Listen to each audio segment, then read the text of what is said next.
Nature Deficit Syndrome. There is an alarming trend of a lack of natural science literacy, sometimes referred to as Nature Deficit Syndrome. The complexities of nature can take years to be confident in what you know, and a lifetime to master. This film documents a team of desert naturalists and community scientists along that journey. Cameron W. Barrows, Ph.D., Center for Conservation Biology, Conservation Ecologist Emeritus.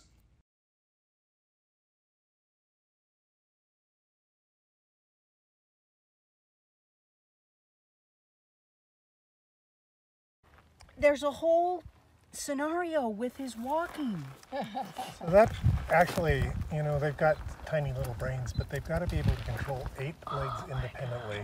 That is amazing. Major cool. And plus looking through the world at 8 eyes. So you're integrating so much information.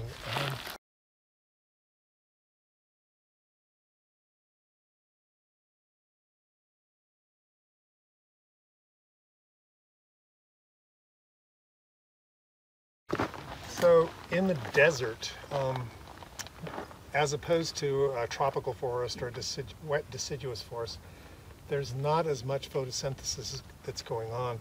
But when the plants that do are transferring carbon that they capture from the atmosphere down into their roots and then down lower into the ground. And you can see these white areas right here. There's a piece of it right here, and this is called caliche. And caliche is basically calcium carbonate, so it's filled with carbon. And this is one of the ways that deserts are capturing carbon and holding on to it rather than putting it back in the atmosphere. This is real different from a tropical forest that takes in a lot of carbon but throws out just as much carbon. When a desert puts in carbon, it stays in the soil. Most of it stays in the soil, and this is one of the forms that it takes, is this caliche.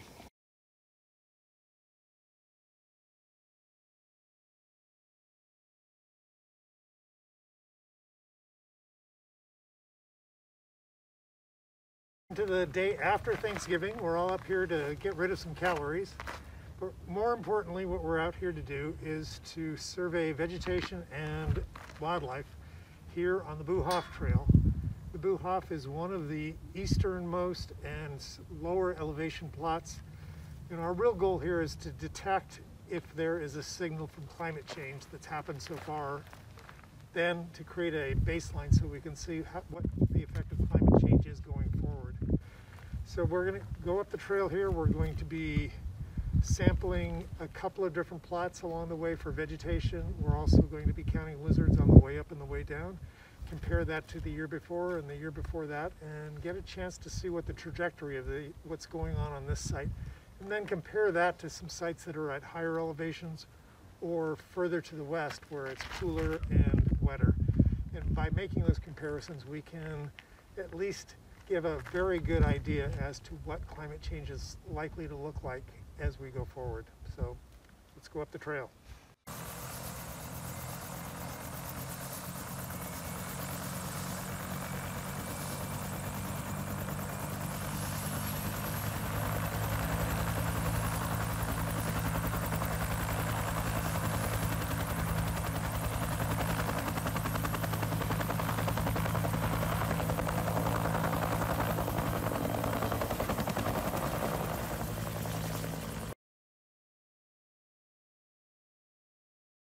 Cool. Oh, look at that. So what we're trying to do here is to understand, when you find scat, how do you figure out who is the creature that left the scat behind? And so up on the rocks back there were some chuckwalla scat, some from a hatchling actually. It was very, very small and thin, so we know it was a young one. But this was up there too, and instead of a chuckwalla, which is a vegetarian, and that's all they eat, this one is filled not only with insects, but with very large insects, very large, probably the tenebrionid beetles. And so these are they have big legs, they have big bodies, I see that and so whatever was eating this had to have a large mouth and the ability to digest large amounts of chitin and the other parts of this. So if you kind of, oh, it's interestingly, there's also some mammal bones in here. Whoa. Or lizard bones, I'm sorry, lizard I was bones. just gonna say, is there side blotch in there? There are side blotch lizard bones in here, they're right there. And so the question is, what that lives in the rocks would eat large beetles and side blotch lizards? And based on the likelihood that it is not a mammal, because there's no hair in here, and the mammals would almost always have hair in here, so it's a lizard. And the only really large predatory lizard that's out right now would be a juvenile or hatchling Baja collared lizard, and that's what we found here. So we were able now to give another point on the trail for a different location for the collared lizard that we would have not been able to find. And we didn't see the lizard, but we saw evidence that it was here recently, and that's all we needed. So can we count that for the side blotch too, since we saw Good question. Well, we're looking across the Coachella Valley. This is Palm Springs right below us. But across the Coachella Valley, we're looking at the western edge of the Indio Hills. The Indio Hills have been created by two branches of the San Andreas earthquake fault. There's a lower branch and an upper branch, and the lower branch is going faster, so you can imagine this branch is going just a little bit faster than this one is. And when that happens, and a way you can mimic this is if you get on a bedspread and like when you wake up in the morning, you put your hands firmly on the bedspread and just move your hands at different speeds, and a ridge will form in the bedspread, and that ridge is the Indio Hills. And so that's why they exist. The reason Edom Hill, which is the end point here, looks like a giant sand dune, is because historically sand would come from Whitewater and Mission Creek and blow across what is now the freeway and the railroad tracks. They weren't there, and they would blow and accumulate there, and then the wind would change direction and shift down the valley, and so the sand dunes moved more that way. And so we ended up with this large accumulation of sand on top of rocks and gravel. And now, because there's no more sand going on there, the rocks and gravel are being more and more exposed because the sand is continuing to blow away.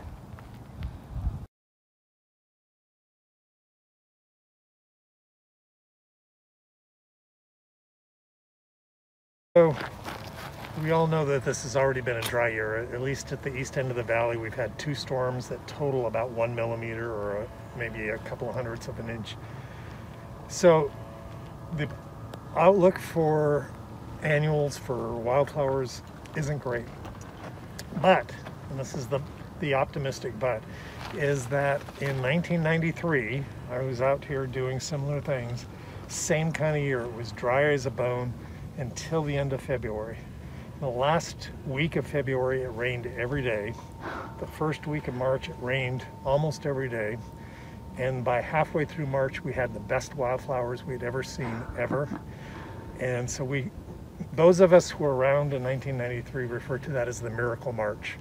So every time we get one of these dry winters, I keep on thinking, another Miracle March, another Miracle March. And the great thing about that was that it was too late for the invasive species to get established, so it was all natives. There was no mustard, there was no grasses or anything like that. It was just natives. It was just a wonderful display. That's going to be our hope, Dr. Cam.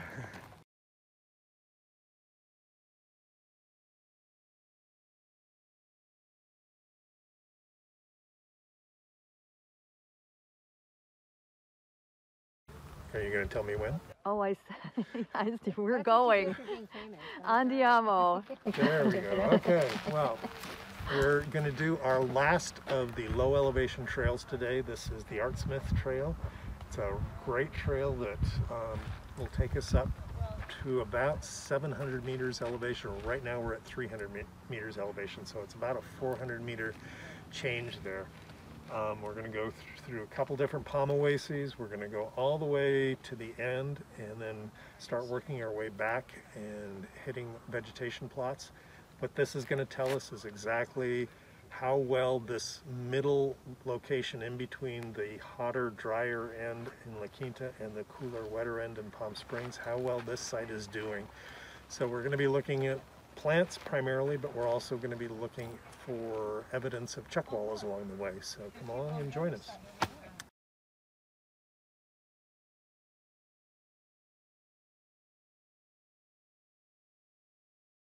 Yeah.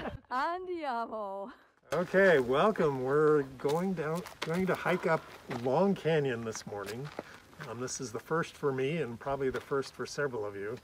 This is a new trail and we're going to explore it and see what there is to see along it. But I did want to give you a little bit of history on this. One, you may have noticed the big piles of gravel as we were coming in. That's the result of miners that were digging an aqueduct underneath where we're standing right here all the way to Los Angeles from the Colorado River. And they did that in the 1930s and 40s, which to me is just sort of phenomenal. They went underneath this entire mountain range. I don't know what kind of equipment they had besides shovels and picks, but they worked their way. I mean, they must have had some power equipment, but there's various places along where there are vents, and you can see there's some pipes up there. There's a vent there, and then there's another vent right there. And so that's all part of the aqueduct that gives Los Angeles a very large portion of its water. So that's one interesting point. The other interesting point, which is actually to me more interesting, is that I was gifted a pile of data on cards from Long Beach State when they had been coming up here as a class on a monthly basis, or even more often, in the 1960s primarily. It was late 50s to early 70s, but mainly through the 1960s. And this was one of their primary places that they would stop and collect data. So I have never seen the place that they collected a lot of their data. And apparently they had pitfall grids right in this area, and so if we find cans that they were probably just metal cans, that will at least tell us where the pitfall grid was, which should be somewhere in this zone right here. And it'll just be nice to be able to put that historical context to whatever we see today.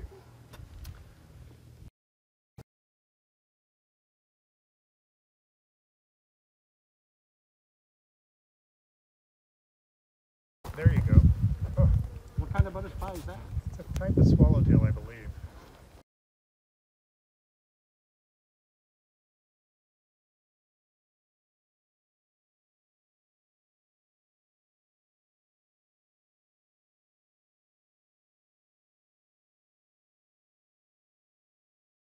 So what the group found here is a young tortoise, and we're looking at the scoot here. This is this part of the skeleton, and these are scoots that cover the skeleton there. And when you look at this, you can actually see rings that roughly correspond to age, and it's very rough. But you can see there's one big one, and then maybe a little one and a big one, so now 3, and another big one, so maybe 4, 5, maybe 6 years old, something close to 6 years old at this point. There doesn't appear to be any real damage when if you're trying to be a forensic scientist and look at this and say, well, are there tooth marks? Are there crushed scoots? Or is there evidence of a raven pounding it or something like that? And nothing of that is apparent. The only thing that we see here is the body's intact. And I just think that this might be a victim of a very hot summer and not enough water. So basically, climate change.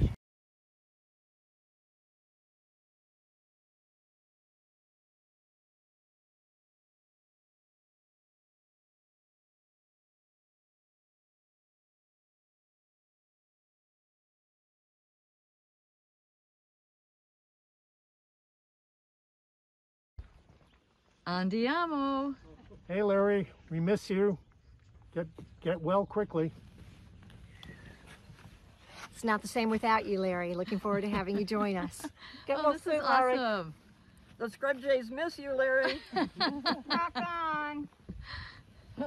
We miss you, Larry. Can't wait till you're back, Larry. Give that nurse a kiss. Larry, would you hurry up? Come on, let's go. Do your exercises. Let's go. Get back on the trail. You don't have much time left. You got to heal. Let's go. Let's go. Hey Larry, hurry up and get well. We'll have a race.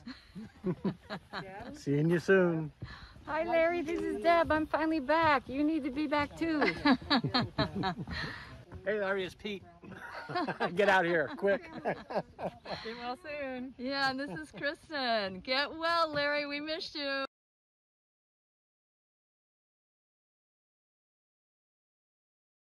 Well, we just saw a night lizard.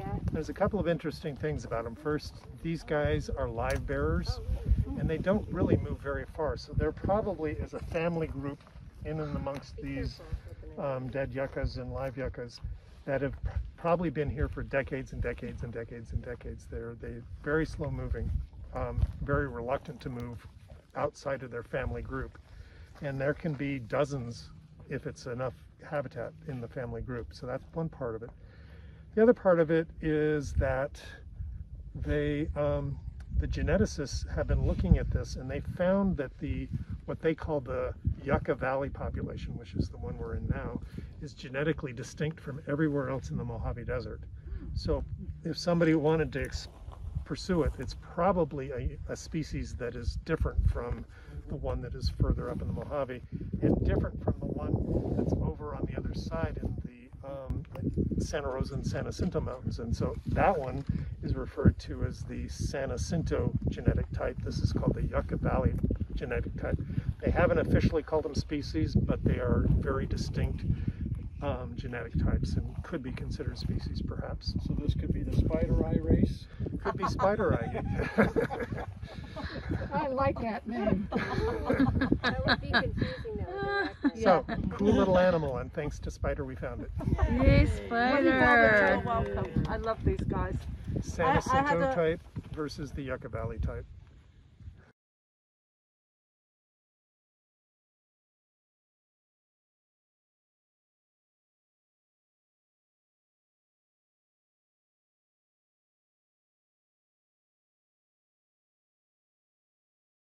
On the edge of the dune. So what that is mica. So the dunes here are unique compared to everywhere else in the southwestern United States that I found, in that most sand dunes are made out of eroded sandstone. Our sand dunes are made out of eroded granite. So granite has at least three major minerals. The black would be the mica, and then we have sort of a clear, which is quartz, and then a less clear opaque color, which is feldspar. Those three make up granite. So as it erodes, the feldspar is the softest, and it turns to dust and eventually just blows away. So you're left primarily with quartz and mica. The mica is black when you look at it from one angle, and from the other angle it looks like gold, or it shines in the sun.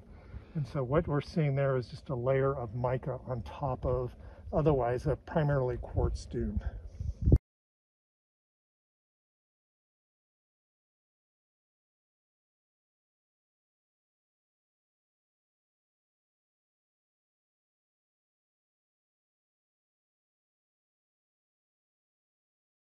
Yamo.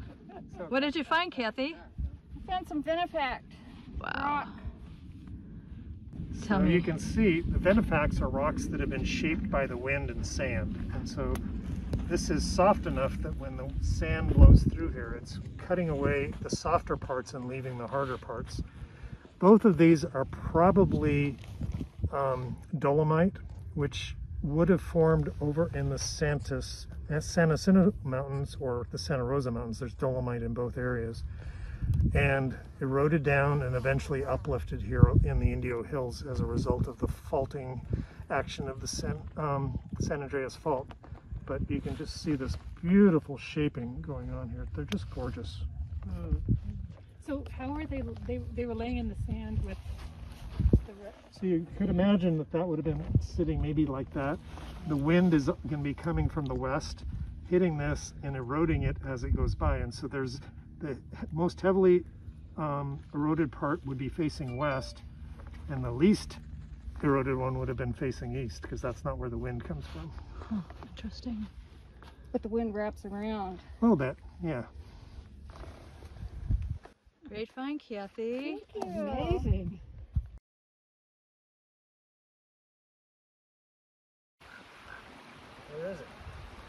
Eric found it. We can see the blue tail and all. Oh, there it is. Oh, it just moved. Yeah.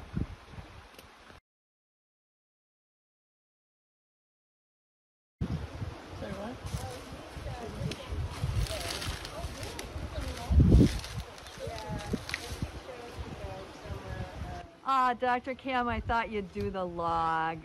You disappointed us. Golly, I did want you to do that.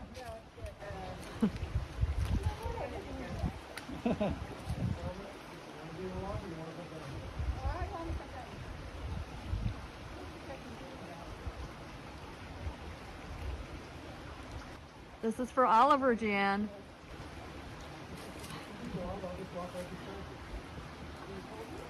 You should do the one and he'll spot you. Have her go sideways. Yeah, if you walk sideways, it's easier, I Yeah. think. That's what I found. Have you got somewhere to spread Yeah. your feet out to? There's not a little waterproof bottle. See, chivalry's not dead, Donna. Yay, Donna! Are you alright? Yeah. Did you land on a rod? On my ankle, No. yeah. I wasn't happy with how I landed. Oh no. Are you going to assist everybody across? Twice? He wanted to do the log. He wants to do the Good log. picture. Okay. It was a perfect photo log. There he goes. Oh my God. Whoa! Wow, he's really good. Wow. Okay, let's see Eric now. Let you show off.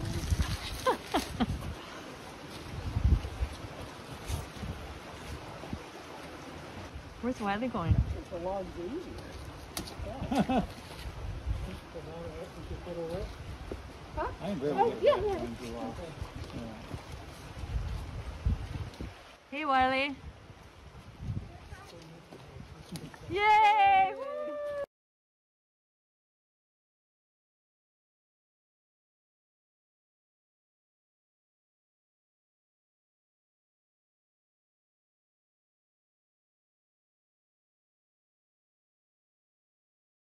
We have a night lizard that we just found underneath the sparrow yucca, which is a species of yucca here. This is where we find them, in this neck of the woods.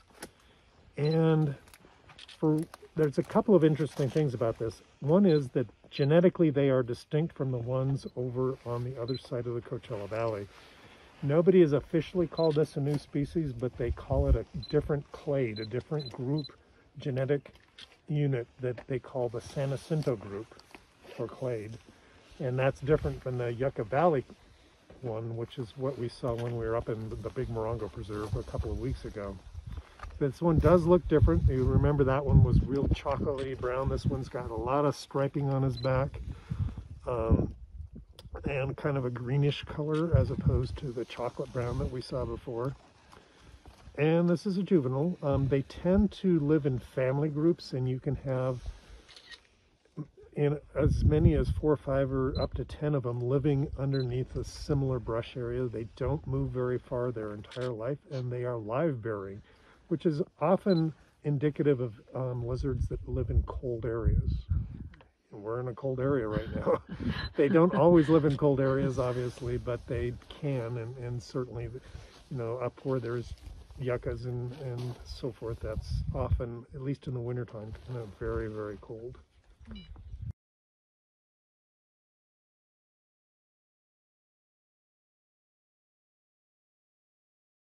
If we were at a lower elevation. But the more interesting thing is that we saw lots and lots of zebra-tail lizards.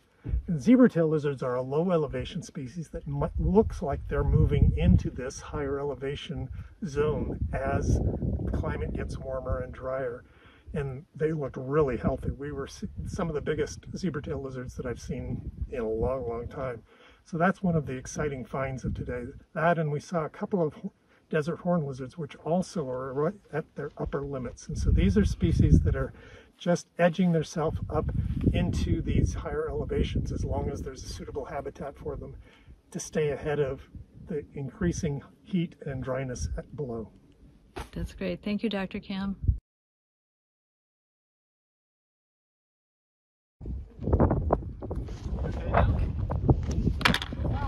Why don't you go up and get her and rescue her? Well, there's more cactus right here. Leave it alone. You're a desert rat. Cactus is your friend. I'm trying to get it out of the way for you and I stuck myself. You're too thoughtful.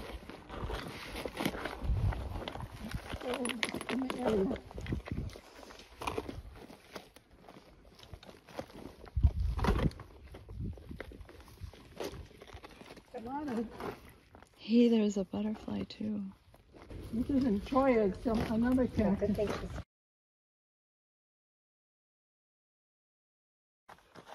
Andiamo. All right, so we are in Dutch Charlie Canyon. We just got around the only challenging part of this trail, and we're down here by a dry waterfall. So the dry waterfall, you can see that behind me, is a waterfall during heavy rains, usually in the summertime when we get those summer downpours. But you'll look at it and it almost looks like it's a mud flow coming over the top of that. It's not mud per se. What it is dissolved chemicals from mostly limestone or carbonaceous minerals that are up there. As the water erodes through them, the water becomes saturated, and then as it comes over the top and the water evaporates, it leaves behind the minerals. And so what you're seeing is the accumulation of those minerals over hundreds, maybe thousands of years, forming this waterfall structure that looks like a frozen mud waterfall, but it's actually this fairly soft material here, but it's made of calcium carbonate. And another thing that people refer to this as something like tufa. It's the calcium carbonate that's in the water that when the water evaporates, it leaves behind the minerals. And so that's what we've got behind us. So does that sequester carbon? It does. And so this is a carbon sink as long as we keep it the way it is. And what do you mean as long as we keep it as it is? So if we came in here and tried to develop it or do anything else other than leave it alone, it would eventually go back into the air. And we don't want that. We want it to stay in a mineral form. So it's a very important part of climate resilience. It is. You're right.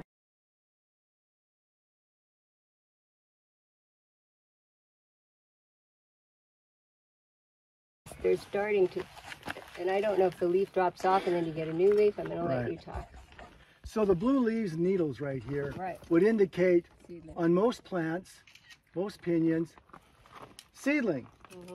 Okay? But notice on this one in particular that how it broke off. Yeah. It's broken so that it started new growth.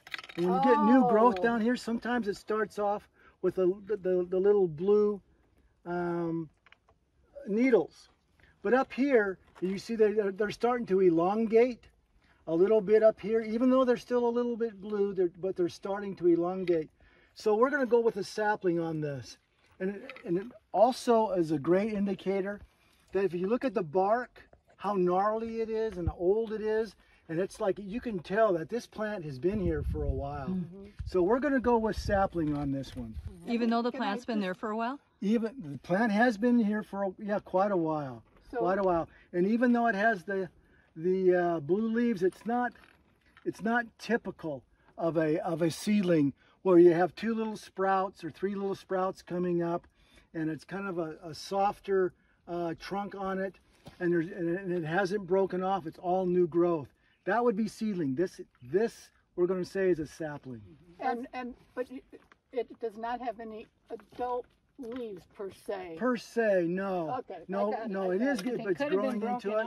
But I'm just using a little common sense here. It also doesn't have the ability to reproduce at this point, so it No. won't be an adult. No, it's far from an adult. So that's far from why. an adult. Yeah. Okay. Cool. Great find. Thank you.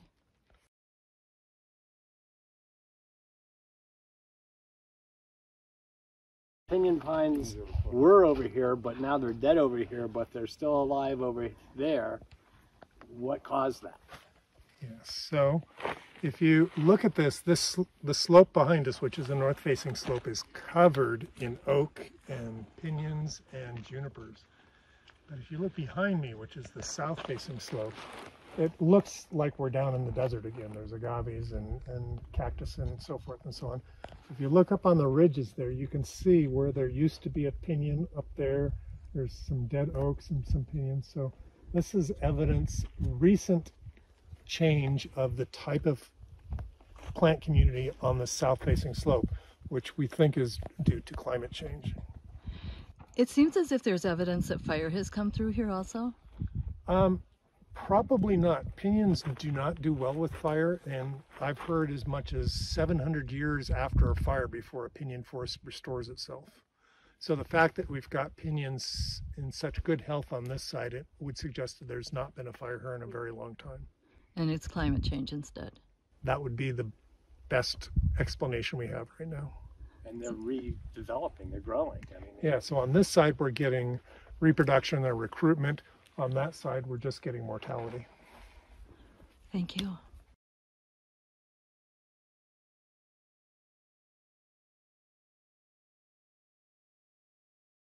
Or eroded sandstones.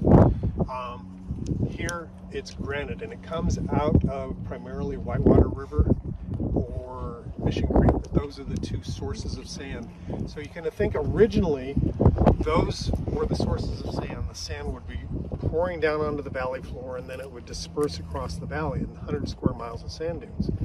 So we put freeways, and we put railroads, we put lots and lots of roads, we put golf courses. Sand can't get from there to here anymore. And so this is, again, it's this thing in my mind about how we're going to maintain this system 100 years from now or 200 years from now. It's a real, for me, it's a thought problem that's challenging, but it's something that we should think about in terms of the recycling of sand or the semi-stabilization of the sand. We don't want to stabilize it completely, but by putting these fences up, that's one way of keeping it from going away too fast. Is this a bark and sand dune? This is a bark and sand dune. So bark and dunes are dunes that have lots of sand that's moving very quickly across the landscape.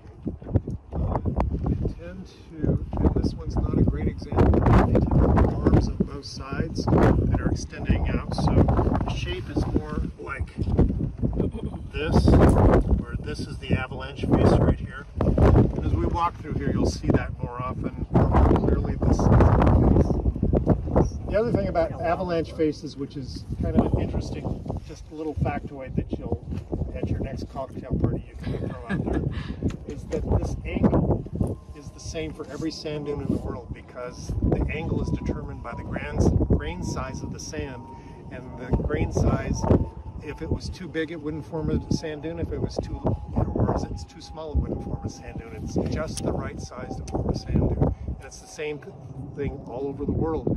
So that angle, which is something around 30-something degrees, 32, 33 degrees, is the same all around the world. And if you watch this dune, you can see that there's these sort of fresh faces. It's because one part of the dune has gotten too steep, and so it's sort of refilling itself. So if I was to steepen the base, it would have to spend some amount of time resetting itself. So if I take the base and make it steep, it's going to do that for a while and reset itself until it gets back to that 33 or so degrees. And it'll take a while to do that. I notice it's not real windy here.